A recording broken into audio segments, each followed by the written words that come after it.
हे everyone, अस्सलाम वालेकुम। Welcome back to the channel S N Yasin. इस मशीन लर्निंग के ट्यूटोरियल में आज है हमारे पास लेक्चर नंबर 7 जो कि होगा normal data distribution. So without wasting our time let's start our video with code with Ali and our PDF is right now there. So lecture number 7 है वो है normal data distribution. Normal data distribution को हम Gaussian distribution भी कहते हैं। In machine learning a normal data distribution also refer to as a Gaussian distribution और bell curve. वो कहना चाह रहा है कि जो नॉर्मल डाटा डिस्ट्रीब्यूशन ये जो कॉन्सेप्ट है इसे हम गॉसियन डिस्ट्रीब्यूशन और बेल कर्व भी कहते हैं। Is a crucial probability distribution characterized by the following. ये क्रूशियल प्रोबेबिलिटी डिस्ट्रीब्यूशन होती है जो कि कुछ फॉलोइंग पॉइंट्स के ऊपर बेस्ड करती है। फॉर एग्जांपल जैसे कि एक पहला पॉइंट है data points cluster around the mean, कि कोई भी डाटा पॉइंट किसी भी मीन के पास हो उसको मीन को हम एवरेज भी कहते हैं। ठीक है, ये एक नॉर्मल डाटा डिस्ट्रीब्यूशन का पॉइंट है।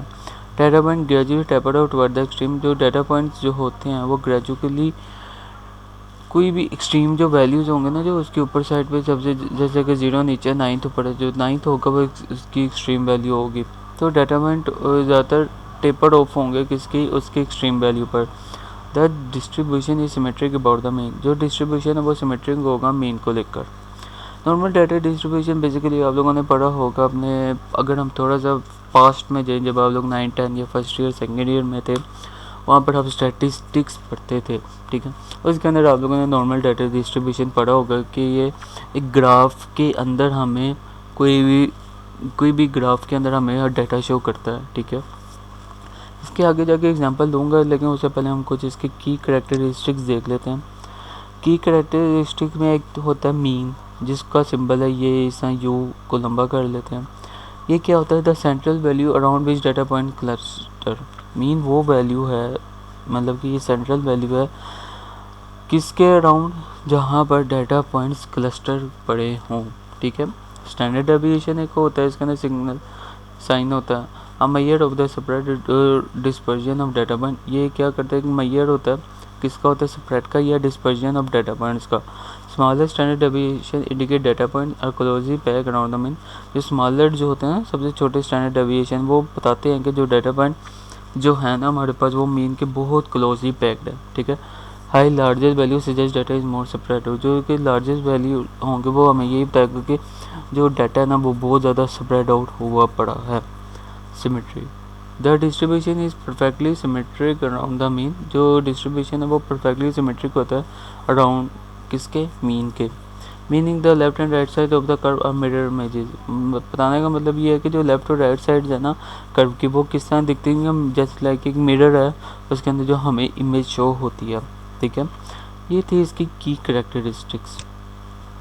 रियल वर्ल्ड एग्जांपल में फॉर एग्जांपल हमारी एक एग्जांपल है ह्यूमन हाइट। फॉर एग्जांपल एक इंसान है उसकी हाइट है, most people height cluster around an average value is example 175 centimetre. वो कहना चाह रहे हैं कि ज़्यादातर जो अमूमन जो लोग हैं ना कॉमन पीपल उनकी जो एवरेज वैल्यू में जो हाइट होती है ना वो कितनी होती है 175 centimetre. With people individual having extreme value जो कि उससे भी ज़्यादा लंबे होते हैं, छोटे होते हैं, वो कितने होते हैं 150 सेंटीमीटर से लेकर 200 सेंटीमीटर तक। ठीक है, एक ह्यूमन हाइट है। और अगर स्टॉक प्राइसेस में अगर इसकी एग्जांपल देखें तो daily stock price fluctuation often follows a normal distribution.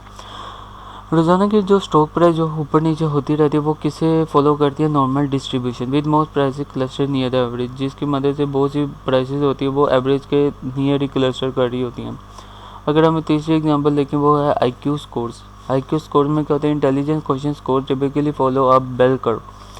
जो इंटेलिजेंस होती है ना जो हमारी SI AI वगैरह वो क्या करती है कि जितने भी ज़्यादा कोई भी अगर किसी ने रेटिंग अच्छी की है उसे ना बेल कर्व में शो करते हैं। फॉर एग्जांपल अगर यहाँ पे 0 है, यहाँ पे 1 है, यहाँ पे 2 है तो यहाँ से वो ऐसे इंक्रीज़ होते होते ऊपर जाएगी, मीन्स के कर्व की शो में दिखाएगी। ठीक है, ये है इसकी 3 रियल वर्ल्ड एग्जांपल। अगर मैं इसके कोड दिखाऊँ, मतलब एक पाइथन में इसकी एग्जांपल दिखाऊँ तो इसका आउटपुट कुछ नहीं आएगा। ठीक है, जैसा कि मैंने एग्जांपल एक इंपोर्ट करवा दिया नंपाई आपको बताया था कि एक लाइब्रेरी है, इंपोर्ट करवा दिया मैटप्लोट लाइब्रेरी डॉट पाई प्लोट SPLT, ये एक इंपोर्ट करवाया। और लिख दिया कि एक्स इज इक्वल नंपाई जो लाइब्रेरी थी उसे कॉल कर दिया, अंदर लिख दिया रैंडम डॉट नॉर्मल है। ये क्या है, बेसिकली हमारे पास नॉर्मल डाटा डिस्ट्रीब्यूशन का फॉर्मूला। रैंडम डॉट नॉर्मल ये क्या, नॉर्मल डाटा डिस्ट्रीब्यूशन का एक फॉर्मूला है, ठीक है। ये आप लोगों को याद करने की ज़रूरत है, ठीक है। आगे मैंने उसके वैल्यू बता दी कि पहली वैल्यू 5.0, दूसरी 1.0 और दूसरी 10,000। और मैंने उधर बता दी कि PLT.HX100 PLT.show, मतलब कि जो हमारे पास वैल्यू है उसे शो करा दो। अगर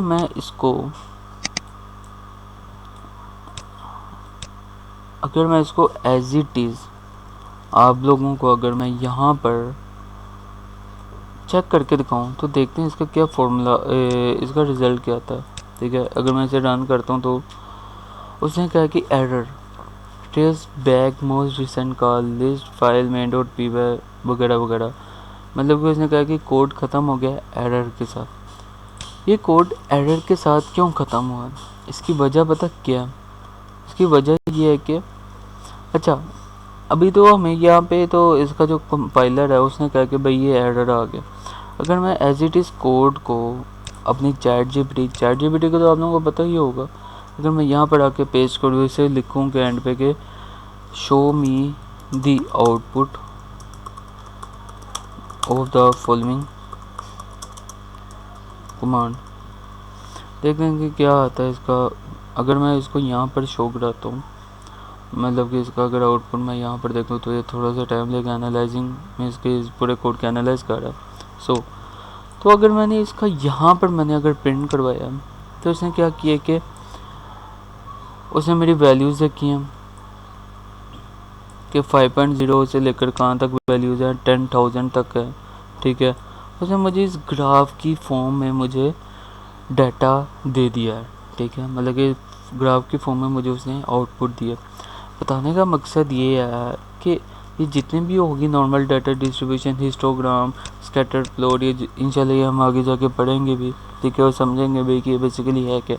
ये ज़्यादातर ग्राफ की चीज़ें हमें शो करवाता है, ठीक है। ग्राफ से मुराद ये कि कोई भी चीज़ ऐसी जिसको हम देख सकें और समझ सकें और दूसरों को भी दिखाएं, उनको भी अच्छे से समझ आए, इंस्टेड ऑफ कोई चीज़ लिखी हो, ठीक है।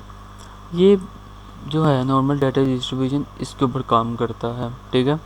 देखा ना नीचे मैंने उसका रिज़ल्ट भी दिया हुआ है, ठीक है। ये ग्राफ की फॉर्म में शो करेगा। हमें पाइथन कंपाइलर पे इसलिए इसका शो कुछ नहीं हुआ क्योंकि पाइथन एक कॉन्सेप्ट है, कोर्स है, ठीक है। मतलब कि एक लैंग्वेज है जिसकी मदद से हम अपने कोडिंग बहुत इजीली कर सकते हैं। पाइथन के बाद आता है डीजेंगो एक ऐसा फ्रेमवर्क है, मतलब कि ये हमें एक ऐसा प्लेटफॉर्म देता है जहाँ पे हम अपने कोड को स्क्रीन के ऊपर लिखा हुआ देख सकते हैं एक एज अ वेब पेज के तौर पर। फिर उसी के अंदर हम मशीन लर्निंग यूज़ करेंगे तो ये हमें ग्राफ हमारे वेब पेज के ऊपर शो होगा। बेसिकली ये होता है मशीन लर्निंग के कुछ ऐसे कॉन्सेप्ट, ठीक है। ये था lecture number 7 of machine learning. I hope you understand well. So यार प्लीज़ जाते रिक्वेस्ट है, अगर आप इस चैनल पर न्यू हैं so please subscribe this channel and click on the bell icon for more video. इंशाल्लाह मिलते हैं लेक्चर नंबर 8 वाली वीडियो में। सो तब तक के लिए अल्लाह हाफिज़ और आप सब अपना बहुत सारा ख्याल रखें।